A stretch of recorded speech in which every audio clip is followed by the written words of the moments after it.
wanted to know which planet was causing your suffering? How about Earth? Hey everyone, Brandflex here, back with another Echion Return video. Today we'll be doing the patch 1.6 rundown. Today I won't be bothering with the graphics just because it is the last patch of this season, and I don't think Neural's been trying particularly hard about this patch, so I won't be trying particularly hard for this last patch of Season 1.0 as well. So keep in mind that this is the last full season, so if you're trying to get gold and ranked for the Cadet Bianca skin, then you have 2 more weeks to do it, and after that, it's going to be Season 2.0, where hopefully, you know, all the effort and all the hardcore editing comes back in. But anyways, all that aside, let's jump right into it. To start off, we have the collections being introduced into the game. So basically, this is going to be cosmetics that you can earn by getting more skins. Seems like an interesting way for Nimble Neurons to get more monetization into the mix, which should be pretty good. I don't mind it this much, but I also have played the game for a long time, so it'll be easier for me. Hopefully you guys who have come in later can still get that as needed. Then we have some visual updates with the indoors now having lights, so that's easier to see, I guess, and then launch pads now being the launch pad instead of this invisible square around the launch pad. We also now have a bit of decals around your nameplate when you are using shields and invincibility, just so it's easier to notice when you're using them. And we have a minor upgrade, or rather a minor change, where you now get 1 more second per test subject elimination. So this basically brings up full team wipes from 12 seconds to 15 seconds, which might be pretty big for a late game where, you know, maybe getting third party and all that. So jumping onto the characters, we do have Nadine getting a minor buff to her amp form for Wobblesalt plus 10% skill amp, will help her scale better into the late game. Daniel, after being nerfed over and over again, is now getting a damage buff to a pretty underutilized part of his kit, so hopefully this will help him scale better, and also reward Daniel to actually play around his W mark instead of just one-shotting you. Tia is getting a minor gameplay tweak where she can now max her W at level 7, which lets her fight a lot earlier. Her W is what determines her paint charges, so that's the reason why it matters a lot what these breakpoints are, so hopefully her early game is a bit stronger. And Laura continues to lose a bit of power, where her scaling and base damage for W is going to be hit quite a bit.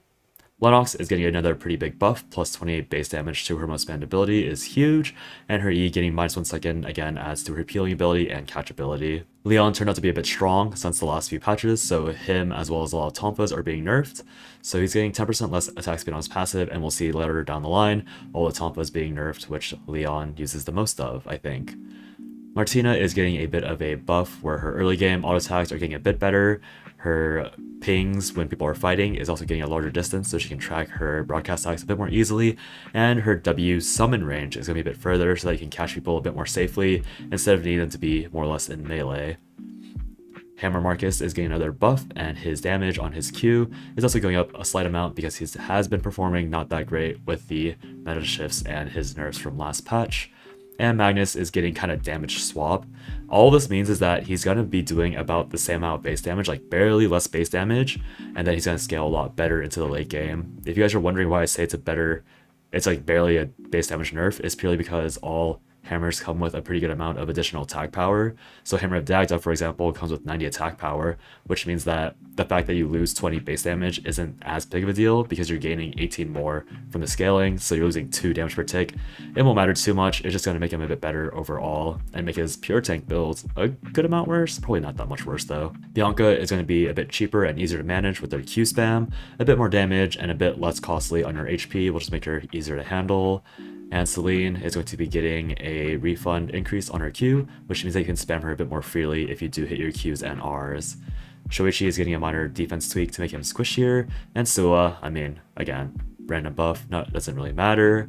Sissela is getting a pretty big buff to her Q, 20 more base damage and 5% more skill amp. It's a pretty big deal, but might not push her over the edge. We'll have to see how that goes.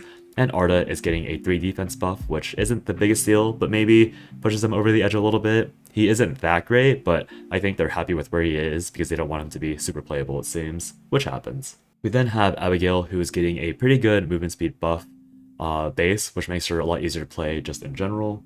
And then we do have her W being buffed and her E being changed to be a bit more intuitive. If you look at the graphics, all this means is that you can now cast on anything that's within your range. In the past, the thing had to be like within the circle, like basically like if the target was like outside of your circle but within this other circle that you're targeting with, you could cast but they could walk out. And now since they just have to be within your outer circle, you can just cast whenever. So effectively it's the same thing, it just looks more intuitive because instead of a target randomly walking out by accident and you missing and getting a canceled cast, now you can just cast whenever. So hopefully it'll make more sense going to the future. And also her ultimate is getting a 10% scaling buff, which will make her do more damage when it comes to the late game. Pistol Isol is also going to be getting a higher... I just realized this update 1.7. 1.7 should be patch 2.0, right? We'll see if they change that. Sorry, that's just a random thing I just noticed. But basically, W is going to, or rather Pistol Isol is going to do more damage overall. Johann is going to get buffed to his glove aspect. Obviously, Amp in general is going to be buffed because they did add 10 more damage to it, but 10% more attack power obviously affects the glove style a lot more. Estelle continues getting buffs. -1 second to her Q and plus 30 base damage is pretty big. We'll see if this brings her back to being meta. Aiden is getting plus 3 attack power, which is pretty good because he is a pretty auto attack based character, so we'll see if that also makes it a bit more meta. And Echion is going to get a tiny health buff, which will make him a bit more bulky overall, but his, I think, auto attack variant is going to be a bit weaker through the nerfs to those weapons.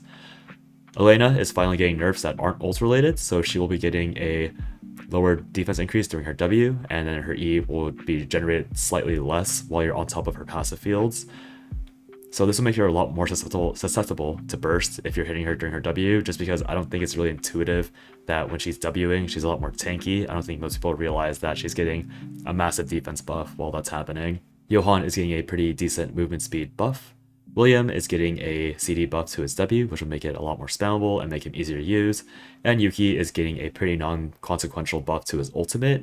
5% more at level 3 and 2.5% more damage at level 2 is a pretty good amount because you have to remember this is true damage, but I don't think it'll make him good or bad. I think you'll just notice it kill a bit more often. And Ava, struggling a little bit, she gets a 5% increase slow on her W, which might make a difference in a lot of chases. 5% is a good amount for an ability to cover so much space, but obviously it's not a damage buff, which you would rather want on Ava. And Leon is getting her attack power nerfed because they're buffing Dagger overall to help characters like Jackie and I guess like auto attack Shoichi, which doesn't exist, but basically it's a Jackie buff in disguise for Dagger specifically. Jackie is also getting a pretty big buff. -1 second to her Q cooldown is huge, and her ultimate is now going to work like it did before 1.0, where it would start ticking when she ults as opposed to when it explodes. Karla is going to get a decent bump to her scaling on her mastery. Her Q is going to go slightly further. In exchange, you're going to jump slightly shorter with her E, but that's kind of offset by the fact you're jumping further to begin with. So you'll notice that the range is barely like 0.3 meters, which is a pretty good amount, but overall, I think the buffs to her damage and her Q range should offset that. Cathy is finally getting another set of nerfs. This time her scaling is going to be dropped by a pretty large margin. 20% amp on her main burst ability is something that you can't really discount, so we'll see if that makes her worse to play. And Chiara is getting a slight buff to her passive so that you can actually value using it over stuff like red shoes. Theodore is getting a buff to his passive, just makes him a bit tankier and lasts for a bit longer, so you have a higher chance of getting jukes and mitigation off if people find you. And Priya is going to get a buff to her W auto attack enhance, which is basically when you hit something with W, your next auto attack will generate a flower, so now you have twice the time to generate that, which is really good for quality of life. And her E is going to be 3 seconds shorter, which is pretty big because you just max this ability, you max this last anyways and put 1 point into it, so this will give you a bit better uptime when it comes to casting it multiple times per fight instead of just once, potentially. Fiora is getting a buff to her lesser used weapons. Unlike Sua buffs, this makes a lot more sense because you actually care about skill amp on Fiora, so this will help your burst overall and just general combos. And Piolo is getting a -2 second buff to his W, which is a pretty big buff. W is the spin attack he does to deflect projectiles, and this gives him a lot of movement speed if you use it beforehand. Not really the biggest deal. Obviously his Q and E are a bit more impactful when it comes to actual fights, but no one's going to complain about having better uptime on his ultimate. And then Hyejin is getting a pretty good buff to her early game ultimate, just to make it a bit more spammable. I would personally argue that her ultimate being this long of a cooldown is kind of a relic of the past, and a pretty good buff to her would be to reduce it by like 20 seconds across the board. Obviously it might be a bit much, but you know, they're keeping an eye on her, which is what matters. Weapons, back again to glove. We are seeing a overall buff to gloves just because auto attack glove characters are kind of underperforming by a good amount. My main concern is Bloodwing Knuckles, plus 10 AP is a lot for such a tanky weapon, but I doubt it's going to be very meta. And the aforementioned dagger changes right here, basically Leon is getting a +1 attack power buff, which won't be too consequential, but this is a +6 attack power buff overall to Dagger Jackie, which might be pretty big. Assault Rifle also getting a slight buff. I believe this buffs all forms of AR auto attackers. I don't think AR auto attackers are that scary this patch. Obviously, I don't like them that much, but they do seem to be struggling compared to stuff like Crossbow Nadine and Heart. So a buff to them will always be more, will make them more accessible basically. And we do have the new Blood weapon for AR, which is essentially locked to just Haze. The breakpoints on this are pretty interesting. I think it's not the worst weapon, but obviously if you're an auto attacker, you don't care at all, and Haze building this first is pretty inaccessible, but if oh my, this is a pretty perfect item for my pairings.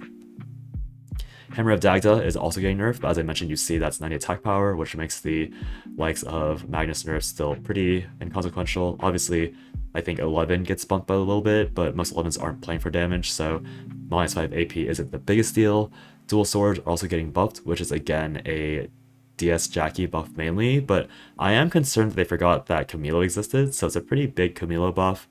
And then we do have some range attack nerfs for Cerberus, Shuriken, and ironically enough we're missing DS and a few other weapon types, but I guess these two weapons are a bit better performing than their counterparts, so they are getting toned down just a little bit to make them more fair to play against.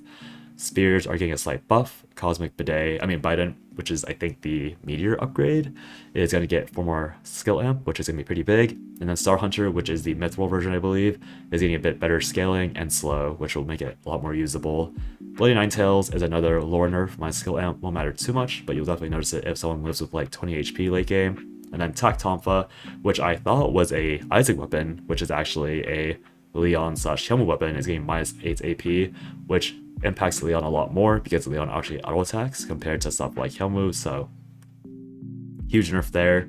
And then Obsidian Jete, which is obviously another Leon nerf, making it do a lot less damage later in the game once you get all of your transitions online. Black Mamba, obviously nerf referenced earlier, and then we have a bunch of bug fixes and cobalt changes that I don't really care about as usual. But yeah, major bug fixes. This bug fix right here with Ava's VF and Leon Surf Up, basically these channel abilities kind of bugged out and went infinitely. I don't know if all of them were only cosmetic, but I know that Ava's was. So hopefully, you know, that will make it work properly. And then obviously, mentioned earlier, Abigail's E will now track people that are running away from you, which will make it a lot more easy to use. So pretty low impact patch. Obviously, again, this is the final patch of the season, I am pretty sure. Could be wrong though, we'll see next week, but if it isn't the final patch, I apologize ahead of time for not editing the pictures in. But hopefully you guys are back around for season 2, where, you know, we'll double down on the channel. Yeah, with all that said, I'll see you guys next time, and I'll talk to you guys later. Bye bye.